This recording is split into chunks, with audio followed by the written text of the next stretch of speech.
etapa de entrevista personal para cubrir la vacante de juez de primera instancia del trabajo número 1 del Distrito Judicial de Orán. Acá, como nosotros estamos especializados por razón de la materia, el doctor Villa le va a preguntar algunos detalles. Bien, usted, ¿Qué tal, doctora? ¿Cómo le va? usted acredita la inscripción en la matrícula desde febrero del 2001.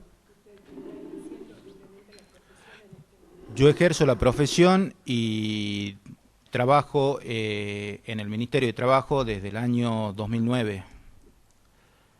Me desempeño como empleado del Ministerio, como asesor legal, digamos, en el Ministerio de Trabajo desde marzo, abril del 2009 hasta la fecha. Bien, ¿usted sabe cuál es la situación del juzgado que usted está concursando? Sí, doctora, sí, porque aparte de... ¿Qué condiciones está ocupando? Y bueno, el juzgado, desde la jubilación del doctor Pintado, que era el juez que se desempeñaba, hasta la fecha ha tenido 6 meses de demora, más allá de que el doctor Gareca y los doctores, la doctora Barberá y la doctora Fernández de Ulibarri, que son los que hacen los reemplazos, están fijando audiencia todos los días a la tarde.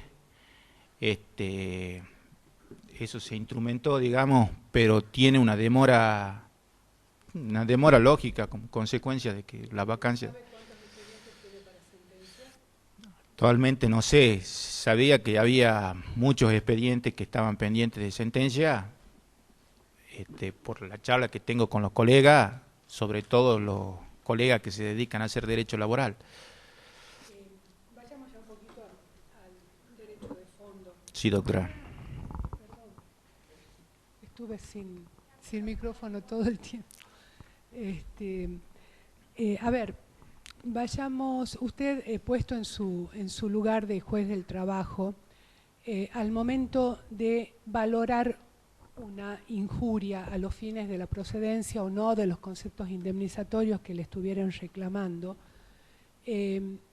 ¿cuáles son los presupuestos que que va a tener en cuenta para la valoración de la injuria?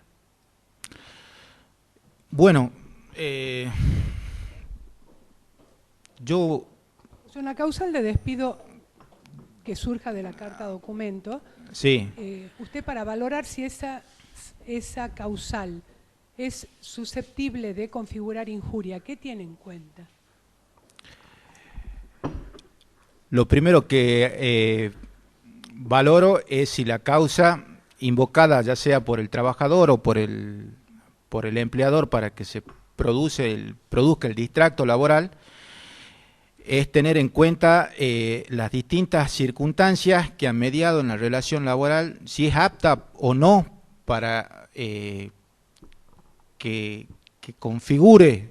Claro, ¿y qué le va a decir a usted si es apta o no esa causal para configurar Las injuria? pruebas, doctora. Voy a Usted- merituar las pruebas. Bien, usted va a tener la prueba producida. Sí, Una vez que tenga la prueba producida, usted...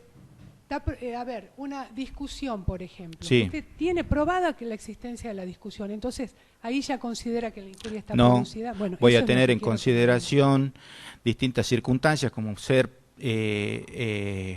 la antigüedad en el trabajo,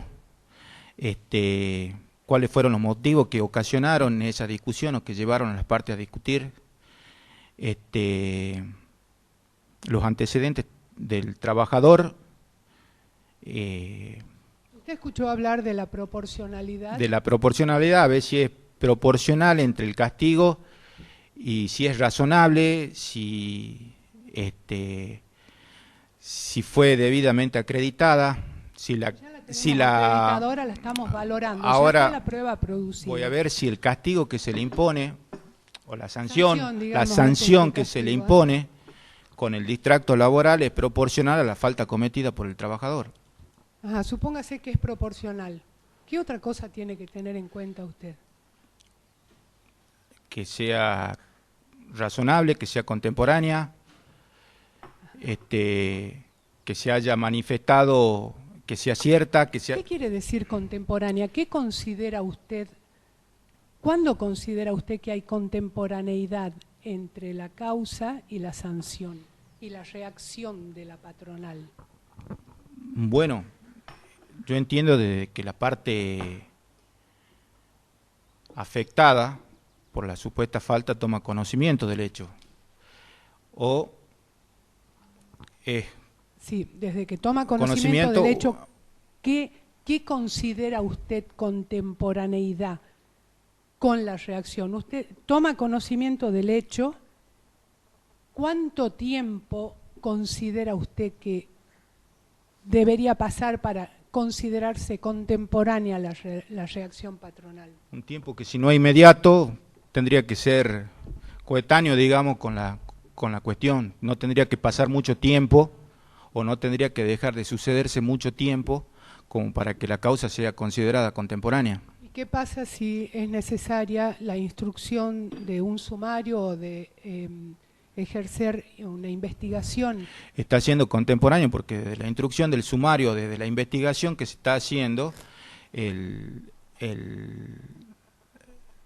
empleador que está en uso de las facultades, digamos, de disciplinaria, se está instruyendo. Eso es lo que yo entiendo, digamos, con respecto a lo que es contemporaneidad. Si tomó conocimiento, dispuso la instrucción de un sumario, ya sea para la investigación o para dilucidar si hubo o no esa falta que se le está cometiendo, es contemporáneo, digamos. ¿Y de dónde sale esa conducta que debe ejercer el juez al momento de la valoración de la injuria? ¿Hay alguna norma que lo establezca? Creo que el artículo 242 de la Ley de Contrato de Trabajo establece... ¿El artículo 242 habla de esto que usted me está diciendo, de contemporaneidad, de proporcionalidad? El artículo 242, en el segundo párrafo, dice que deberá valorar las circunstancias. ¿De qué forma tiene que valorarlo el juez? Porque no habla ni de contemporaneidad, ni de proporcionalidad, ni de prueba. Sana crítica, creo que dice el segundo párrafo. Es una mágica para su función como juez. Usted siempre la va a tener que tener presente, la va a tener que utilizar y la va a tener que hacer suya. Dice valorar prudencialmente. Doctor, vamos al ámbito de la exclusión de la tutela sindical. Sí, doctora. ¿Sí? Usted como juez, ¿qué elementos tendría en cuenta para hacer lugar a un pedido de exclusión de tutela sindical? Bueno, la exclusión de tutela, primero que esté perfectamente demarcado el tipo de conducta que se le atribuye al personal que está garantizado con la tutela sindical, y que esté especificada la sanción que se le quiere aplicar a ese trabajador. Esos serían, digamos, requisitos que se le exigiría al empleador que quiere ir, que quiere aplicar una sanción o una medida que está prohibida por la ley 23.551 para que sea procedente la exclusión de la tutela sindical. Y la suspensión de la prestación laboral como una medida cautelar que peticione el empleador, ¿bajo qué premisas usted haría lugar? ¿Cuáles son las causales, digamos? Generalmente viene con una cautelar, las tutelas, la exclusión de tutela. ¿Cuáles serían los requisitos? Los requisitos de toda cautelar, digamos, verosimilitud del derecho, peligro que pudiera existir en la demora, peligro en la demora, de que pudiera sucederse algún acontecimiento, ya sea que ponga... Pero la ley trae particularmente causales específicas en relación justamente a la situación del delegado gremial en la empresa o donde trabaja, ¿no? En su lugar de trabajo. ¿Recuerda qué tiene que poner? Usted habla de peligro. Sí. ¿Qué tiene que poner en peligro? Que pudiera poner en peligro los bienes o las personas de la empresa. ¿Y ese peligro tiene que ser actual? Tiene que ser actual y concreto, digamos, respecto al pedido de por qué, para que se haga lugar la medida cautelar. Y lo pongo en una situación. Usted sabe que en este momento existen normas de orden público que protegen o bien eliminan la violencia contra las mujeres, ¿sí? Sí. La discriminación contra las mujeres en todos los ámbitos. Si ese delegado sindical ha ejercido algún tipo de insultos contra sus compañeras de trabajo, ¿sí? Y supongamos que el empleador inicia un procedimiento de exclusión de tutela con una cautelar, ¿sí? Sí, doctora. En fundamento a lo que usted dice, que está poniendo en peligro la integridad de las personas. ¿Sería causa suficiente para que usted como juez hiciera lugar esa cautelar? No llegamos a la agresión física, solamente estamos en los insultos. Mire, Es bastante grave por sí. de por sí es grave, digamos, todo tipo de discriminación. El conflicto se plantearía en lo que, en lo que hace a uno como juez de excluir de una garantía constitucional a una persona que tiene esa protección, también contra otra protección que está garantizado por las convenciones en contra de la discriminación. Yo entiendo que la cuestión sería, en lo personal, no haría lugar a la cuestión si no ha llegado a mucho más de un insulto, porque yo sé que... Los bienes jurídicos, digamos, usted haría prevalecer... Porque sé que la exclusión de la tutela,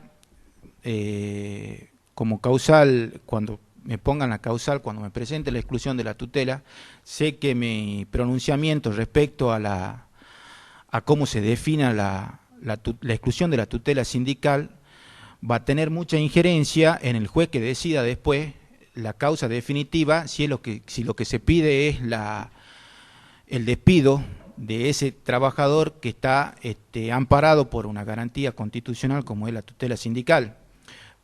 Más allá de que podrán decir parte de la doctrina de que no es una cuestión que se prejuzgó o que hace efecto de cosa juzgada, pero hay cierta doctrina y cierta jurisprudencia en un razonamiento que dice que lo que decida el juez en la exclusión de la tutela sindical va a tener mucha significancia al momento de que se produzca la causa del despido de ese trabajador. ¿Y cuál es su posición al respecto? ¿Qué alcance le da usted a la resolución de exclusión de tutela? Y a mí me va a marcar las pautas, porque yo, no obstante tratarse de un proceso sumarísimo, es un proceso de conocimiento, y después habría una contradicción entre lo que el juez que decidió la exclusión de la tutela, sería una cuestión contradictoria, que el juez que decidió la exclusión de la tutela por esta causal haga lugar a la exclusión de la tutela, y el juez que decida el despido del trabajador diga que no fue acreditada la causa que dio motivo al despido. Es Eso decir, es... ¿usted le da el carácter de cosa juzgada a la resolución de exclusión de tutela? Yo le doy, sí, carácter de cosa juzgada, porque lo que decida el juez acá seguramente va a tener mucha influencia. Va a ser muy difícil para el juez que se aparte después de lo que decidió el juez que decidió la exclusión de la tutela. Mire que está dictada en el marco de un procedimiento sumarísimo, la prueba por ello mismo es muy Por eso le digo, acotada. no obstante ser un proceso sumario, Es una corriente jurisprudencial y doctrina. es un proceso de conocimiento que me está marcando a mí que lo que se dijo en este proceso, por más que haya sido un proceso sumarísimo, me va a marcar a mí lo que yo tenga que decidir el día de mañana si ese despido fue ajustado al derecho o no. Yo una preguntita con relación a la nueva ley de riesgo de trabajo. Sí, doctor. Esa ley trae una modificación a la anterior ley de riesgo de trabajo con Sí. respecto al principio general indemnizatorio. Sí. ¿Cuál sería esa modificación? Las modificaciones que hace es que en el artículo 4, creo, del 1 al 4, establece que se han derogado los pagos tarifados que establecía la ley 24.557, establece una opción excluyente a favor del trabajador que quiera optar por el régimen tarifado o el régimen de la ley 24.557 con relación al trabajador que pretenda optar por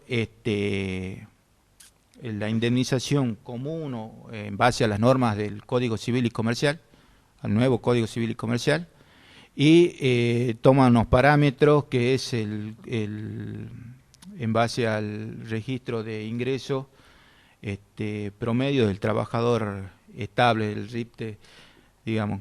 En realidad la diferencia que marca es que se derogan los pagos en... Se derogan los pagos en renta, digamos. No pasa, es un pago sí, único. y pasan a ser un pago único, sí. Exactamente. Y esa nueva ley tiene una discusión doctrinaria con una jurisprudencia medio dividida en cuanto a la aplicación temporal. Esa ley marca un punto de partida en cuanto a la aplicación de esa ley. ¿Cómo Bueno, hay parte de la doctrina o la jurisprudencia que entiende que desde el 31, creo, de octubre del año 2013 la ley se aplica de ahí en adelante, y parte de la doctrina y jurisprudencia entiende que los efectos del,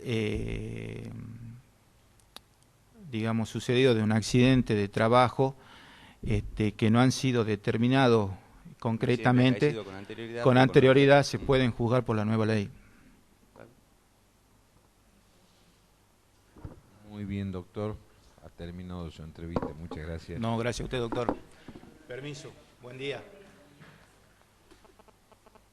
Buen día. Buen día. Doctor Cornejo, buen día. ¿Cómo está? ¿Qué tal, doctora? Buen día. Hola, buen día.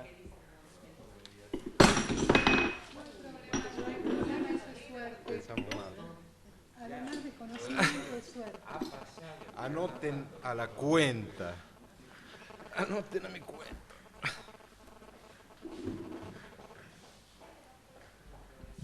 Doctor, estamos en la etapa de entrevista personal para cubrir el cargo de juez de primera instancia del trabajo del Distrito Judicial Orán. Sí, doctor.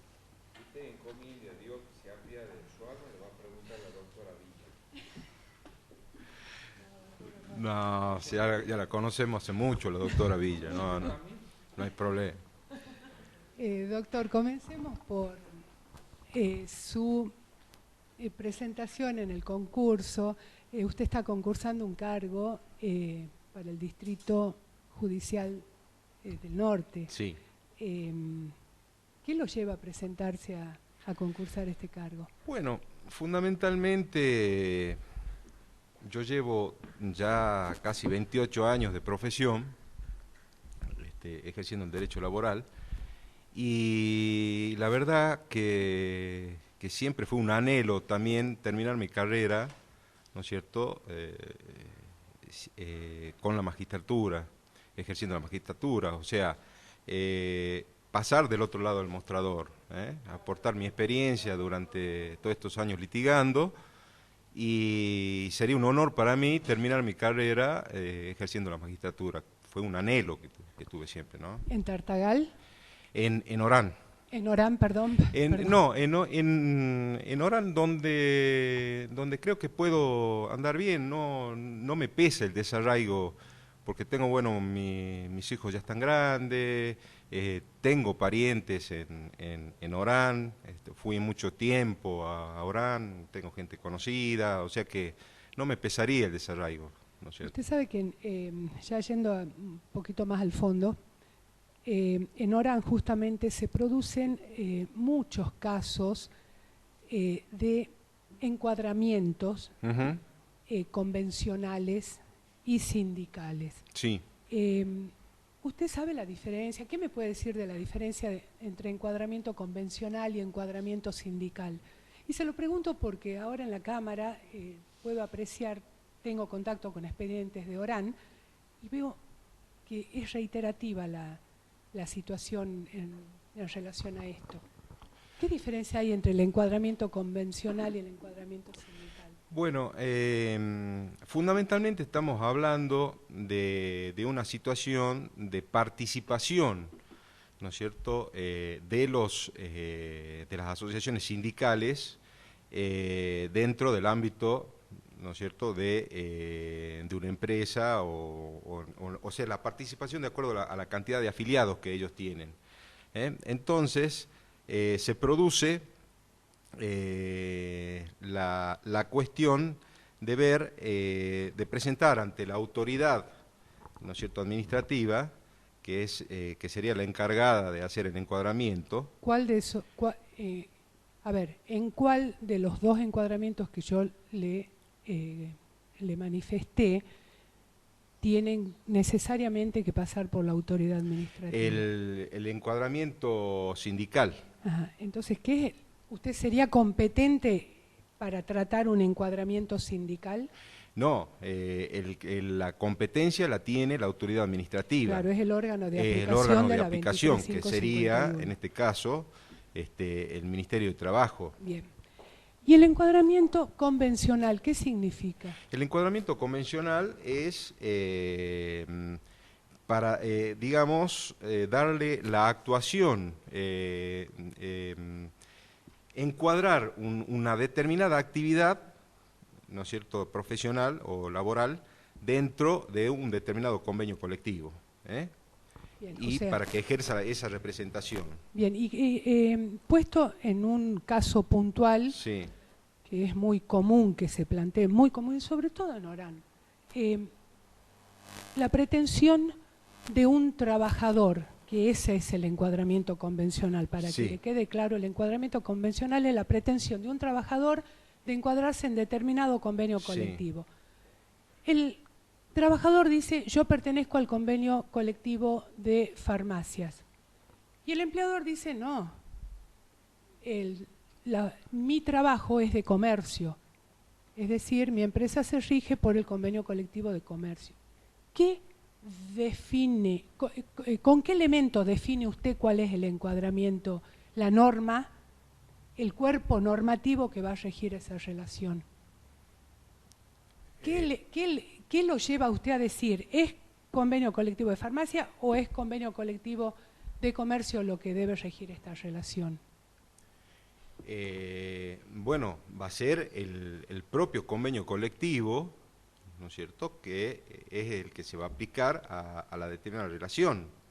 ¿Y cómo determina usted cuál es el convenio colectivo que tiene que aplicarse? De acuerdo a la participación, ¿no es cierto?, que se le dé a través de la autoridad administrativa, que ese convenio haya sido firmado, ¿no es cierto?, por todas las partes empleadoras, ¿no es cierto?, y la parte trabajadora, en un ámbito, digamos, en el ámbito nacional, de representación de los trabajadores de ese convenio. Bien, esa es la palabrita mágica, la representatividad que haya tenido el empleador personalmente o en su conjunto por la actividad. Exactamente. Bien, sí tiene claro el tema del encuadramiento convencional. Vayamos a la ley 323. Sí. El tema conceptual que habíamos planteado en el escrito era la procedencia de la indemnización del artículo 12 en los casos de concurso o quiebra del empleador. Sí. ¿Usted recuerda cómo lo había desarrollado el tema? Yo a ese tema lo desarrollé razonando desde el punto de vista que primero para mí no es una indemnización, es una sanción que tiene el empleador por la mora en pagar, ¿no es cierto?, ante la intimación fehaciente del trabajador, de pagar las indemnizaciones que corresponden por el despido que se haya ocasionado. Y entonces, ¿cómo dijo que era procedente ante el concurso o quiebra? Yo dije que no era procedente, ¿por qué? Porque no era procedente porque entendía que es en el caso en que el trabajador tiene que intimar al empleador e iniciar acciones judiciales para poder cobrar eso. En el caso del concurso preventivo, en el concurso, el empleador se presenta en concurso, digamos, está bien por su voluntad, pero no no estaría provocando la mora, ¿no es cierto?, en el trabajador, en no pagarle las cosas, las indemnizaciones al trabajador. Bueno, sin perjuicio de que no es ese el razonamiento que no coincido con el razonamiento, le quiero comentar que estaba muy dividida la jurisprudencia y la doctrina.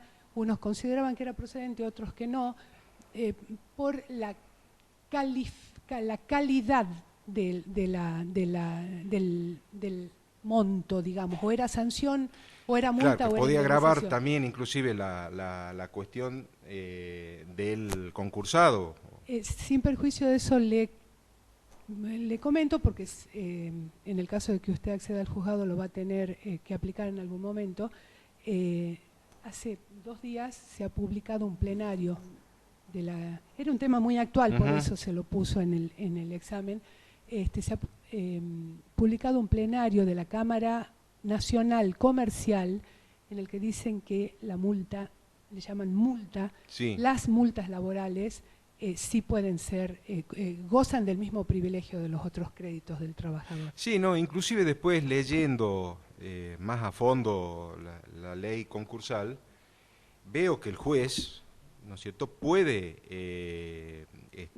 abonar estas indemnizaciones y las nombra dentro de las indemnizaciones que tiene que abonar el juez en el caso en que haya optado por un pronto pago laboral, o bien una vez que haya iniciado el juicio y tenga la sentencia, bueno, en ese caso ver si se le hace el pronto pago, el juez del concurso puede pagar las indemnizaciones, como también morigerarlas, ¿no es cierto?, que le toca el artículo. Bien, doctor. Sí, buen día. ¿Cómo anda? Mi pregunta va hacia ¿qué rubros indemnizatorios usted daría lugar a un trabajador que es delegado gremial y que es despedido sin exclusión de la tutela sindical? Bueno,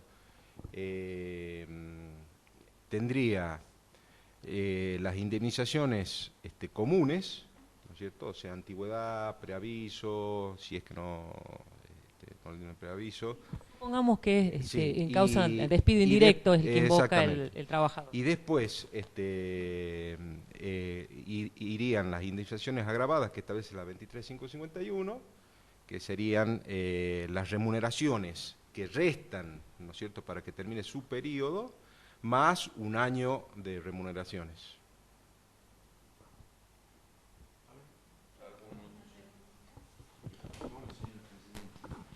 Gracias.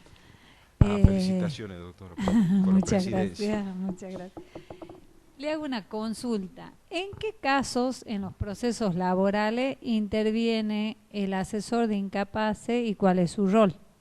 Bueno, tengo entendido que el asesor de incapaces interviene en los casos en que fuera llevado a juicio un menor de edad, ¿no es cierto?, que estuviera en juicio un menor de edad, en los derechos de un menor de edad. Ahí se le da intervención al asesor de menores o al asesor de incapaces, ¿no es cierto? ¿Solo en el caso de los menores de edad o en qué otros casos?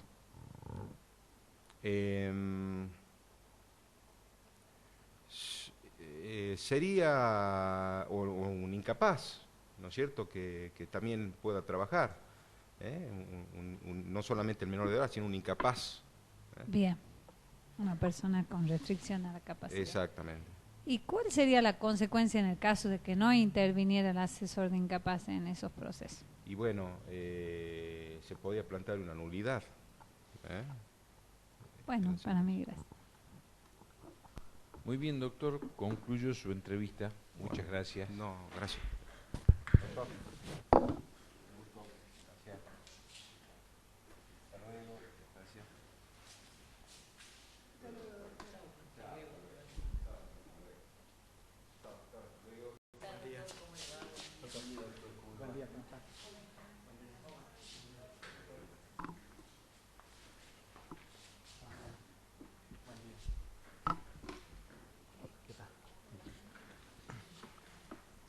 Doctor, estamos en la etapa de entrevista personal para cubrir el cargo de juez de primera instancia del trabajo número 1 del Distrito Judicial Orán. Sí.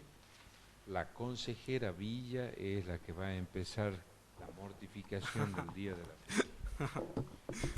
Sí, y mi mortificación va a empezar, que no va a ser una mortificación, bueno. por supuesto.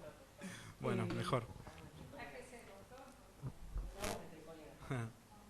Y voy a empezar con el razonamiento Sí. que usted le ha impreso a su examen escrito, a su evaluación escrita. Para ello quiero saber Sí. qué es lo que usted va a tener en cuenta en el momento de valorar una causal de despido. Es decir, a usted le reclaman una indemnización por despido y todas las demás que son consecuencia del despido, pretendiendo que ha sido sin justa causa. Sí.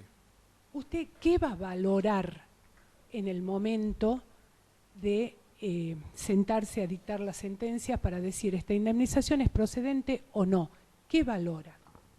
Bueno, primero tengo que ver, bueno, yo creo que empecé haciendo el análisis, tengo que ver si hay despido o si no hay un despido. En este caso, el despido estaba, digamos, clarito, y fue un despido... creo que el patrón invocaba... fue un despido directo, ¿no es cierto? Fue un despido directo, sí, sí, Ajá. sí. Fue un despido directo, entonces yo tenía que valorar a ver si ese despido directo estaba justificado y cómo estaba justificado. En ese caso... olvídese del caso, sí. Porque obviamente me imagino que no lo debe tener totalmente presente. Yo quiero que me diga qué es lo que valora usted. ¿Es despedido por pérdida de confianza? ¿Qué es lo que valora? En pérdida de confianza se tiene que valorar la entidad de la injuria, que tiene que ser suficientemente grave como para que dé lugar al despido. Yo en el caso ese particular, yo lo que analicé, yo dije, porque se hizo una auditoría, si es que, digo, debe haber habido algún hecho, alguna cosa, entonces yo dije, el patrón, así lo razoné el caso, el patrón debería haberlo intimado previamente. Justamente por eso se lo pregunto, porque usted lo pone como Sí, elemento recurrente, indispensable, Sí. digamos, a la intimación. Sí, en este caso no me parece que estaba muy bien encaminada. Bueno, Sí. entonces usted se dio cuenta que Sí, no sí, yo estaba me di bien cuenta. razonado Sí, el sí. caso. Sí. Ajá. Bueno, entonces ya nos olvidemos del caso y vayamos. Usted tiene el expediente de nuevo para resolver, Sí. o olvídese del caso, ya habíamos dicho. Ante cualquier injuria, Sí. ¿qué valora? Tengo que ver la entidad de la injuria. La entidad de ¿Qué la va- injuria si es grave, si es contemporánea, digamos, con el despido, eso es lo más importante, la gravedad y la contemporaneidad con el despido, en el tema de la injuria. Bien. ¿Y eso, hay alguna norma que se lo indique así?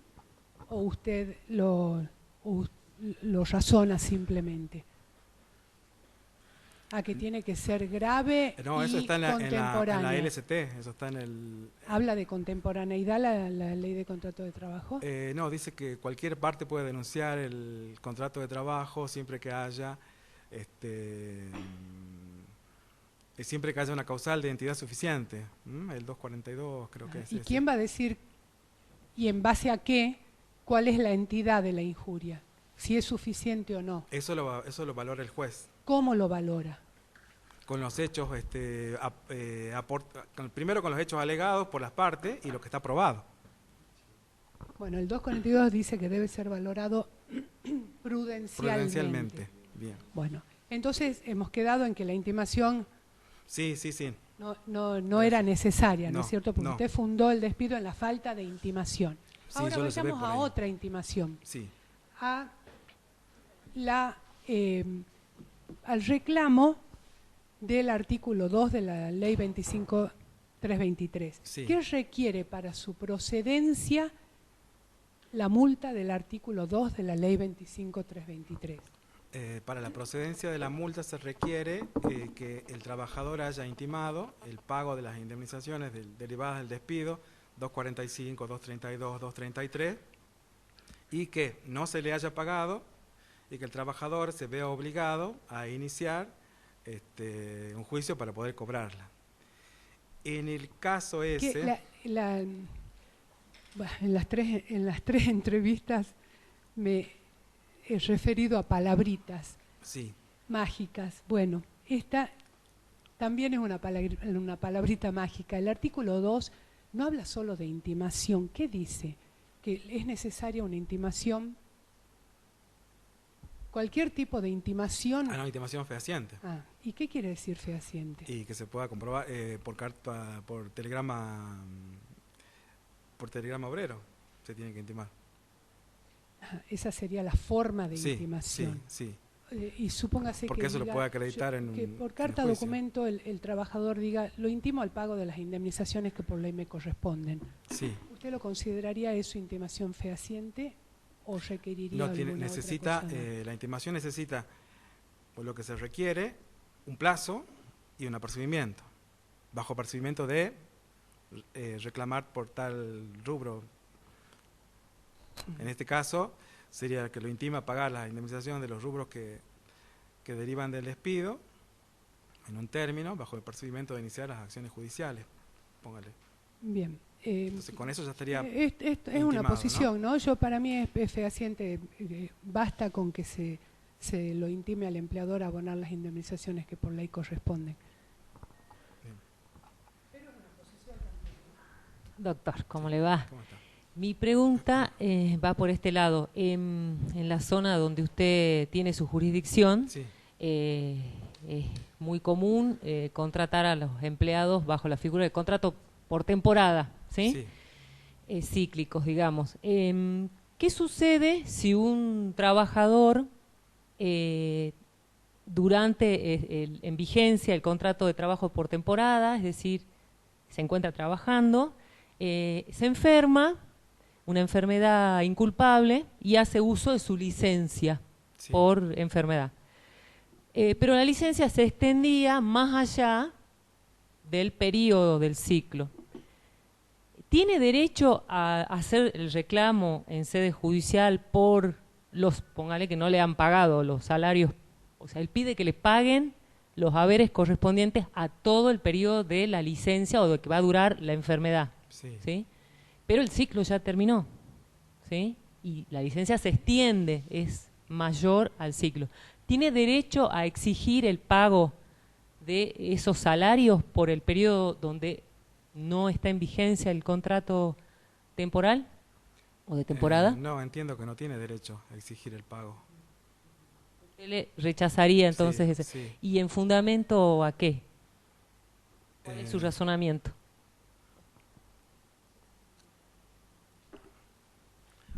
Si él hubiera estado sano, hubiera percibido los haberes hasta la finalización de la temporada. Si está enfermo, entiendo que tiene derecho solo a percibir los haberes hasta que finalice la temporada. ¿Qué sucede si se inicia un nuevo ciclo y esa persona continúa enfermo? Si se inicia un nuevo ciclo y es convocado, se inicia un nuevo ciclo y continúa enferma, ahí sí tiene derecho a la remuneración. Muy bien. ¿Qué tal, doctor? ¿Qué tal, doctor? Yo quisiera saber cuáles serían los efectos de la transferencia del contrato de trabajo, tanto con relación al cedente y al cesionario, como con relación al empleado, digamos, titular del contrato.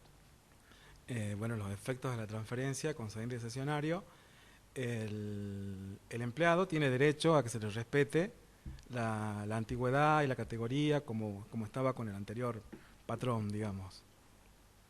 A su vez, el cesionario, bueno, le tiene que respetar la antigüedad y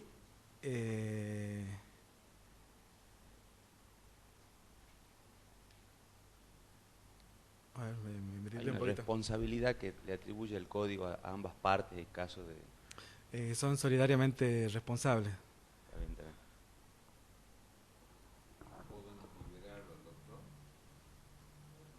Queda debidamente escarcelado, doctor. Bueno. Vaya a gozar de los beneficios de la libertad. Bueno, muchas gracias.